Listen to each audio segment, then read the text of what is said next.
has, you ready, Monique? Yeah. Okay. DCH has a huge field of play. Let's call that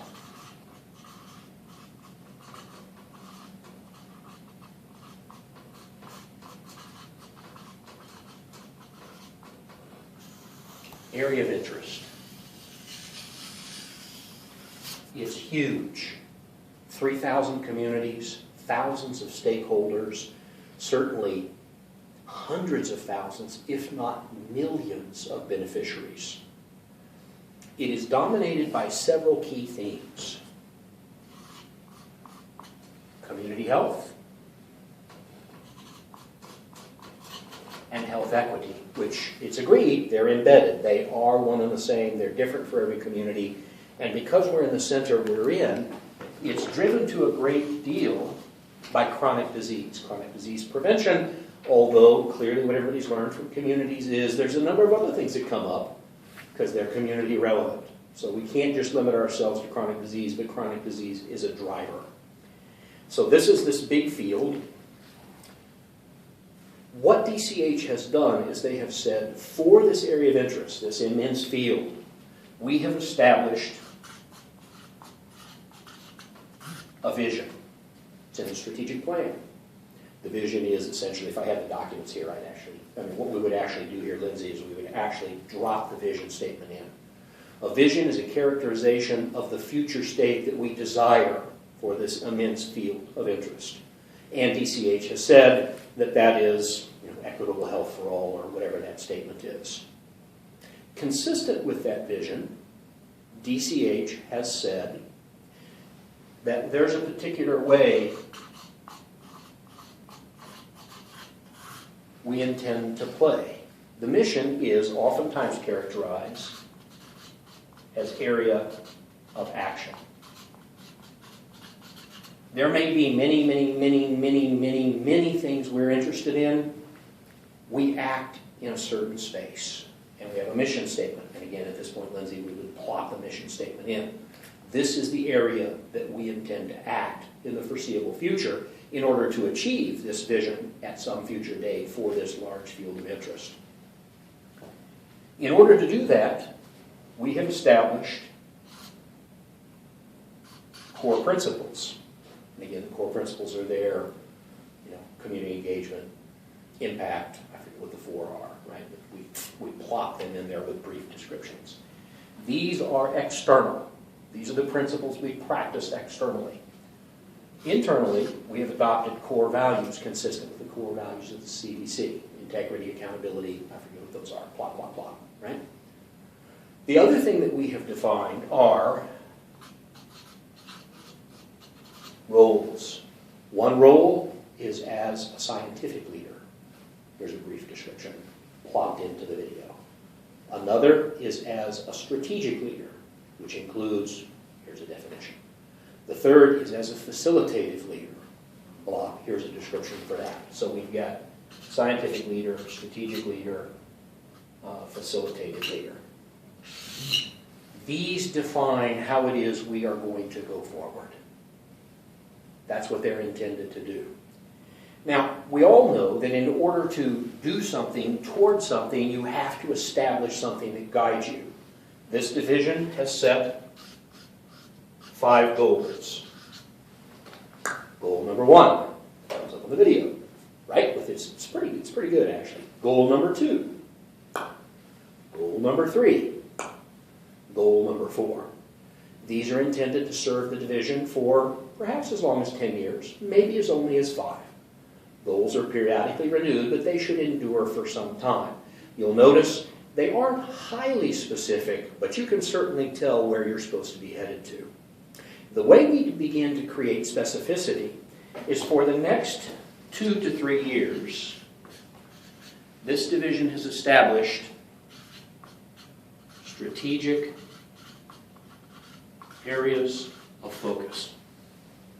These are specific areas that for the next several years are deemed to be critical path. If we intend to achieve these goals, we must achieve these strategic areas of focus. I'm not quite sure how we would do this graphically, but then what was loud and clear is we need to crosswalk those. And the way that literally looks, I'd like to go to another page to show you, is that we've got these 5 goals. At this point, we've got 7 SAFs. What we need to do is crosswalk it for people. I can literally see this unfolding on a video where it goes, this one serves these 3. This one serves only this one. This one serves those 2. This one serves that one. This one serves these, right? Whatever it is, right? And we might offer a commentary here. Now, we know some who come out of academic fields believe that it should be very symmetrical. That's not this process. This process is intended to give guidance, not symmetry. Hence, you see the dissimilar nature of these. That's because we want this to direct your work, not to create a perfect academic strategic model. Each strategic area of focus has been operationalized by creating a set of objectives. Generally, these are 3 to 6 in nature for each SAF. Here we begin to see some symmetry.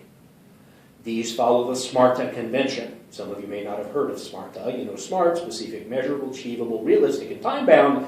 We've added an A on the back for accountability. We need to know who will ensure these are carried forward. That's how we allow this thing to be managed. So each of these objectives, and here we've got examples, where we say in the video, we won't show you all of them, but here's an example for one of, and here we could go back and walk through so people see it. So for this goal, which is related to this SAF, here are 3, 4, or 5 objectives, SMARTA objectives that have been established to guide it. Right? Generally, this relates back, if you recall, when we look at the strategic process, this relates back to the higher level strategic planning, which was vision down through roles. Mid-level strategic planning, which is goals, strategic objectives, SAFs, and objectives, SMARTA objectives. Essentially, this comprises the totality of phase 2. When we go to phase 3, phase 3 adopts the division-wide established objectives.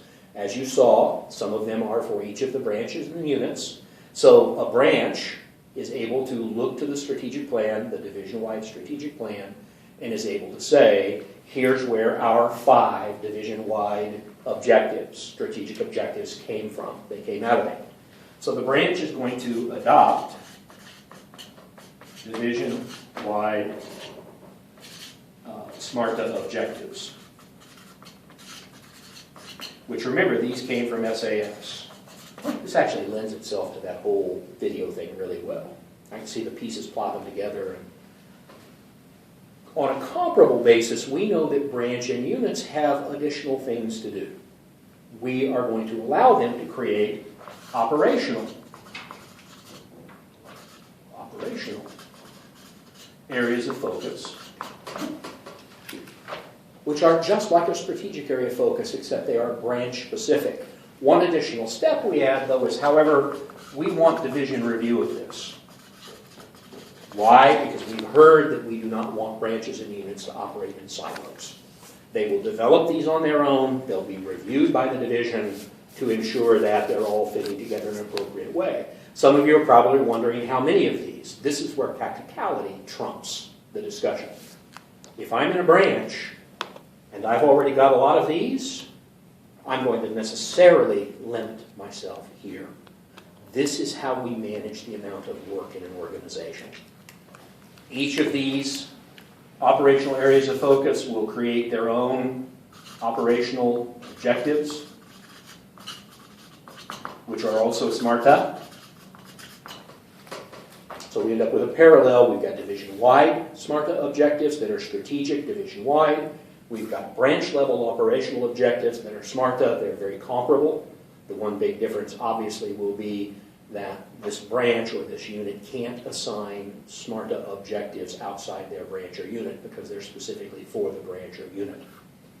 So some of you are saying to yourself, well, how do these get managed? Well, that's dependent on the branch at this point, or the unit. At this point, let's say hypothetically, a branch has got 5 operational objectives from the division, or SMARTA objectives, strategic objectives, and they've created 5 of their own related to what they need to do. That's great, they got 10.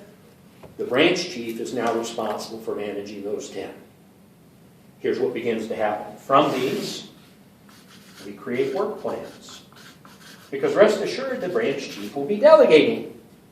It may be that for this one, the branch chief is responsible to the division. The branch chief may choose to delegate this to a team lead. The team lead may choose to break it down and delegate it at the staff level. Eventually, what we begin to see with these, as these work plans evolve, we see several things come about. Resource alignment. This is both money and people. By definition, the money, people includes FTEs and contractors. Eventually, what we know is there will be supervisory guidance on how we get these done, because this is how we manage teams and people. We also expect that there will be implications for PMAPs. This will all come down in here, and of course, this will drive training and development needs.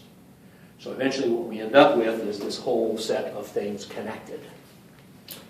And as I would just walk through that, I think it actually would work really well as a video graphic if you all can do that.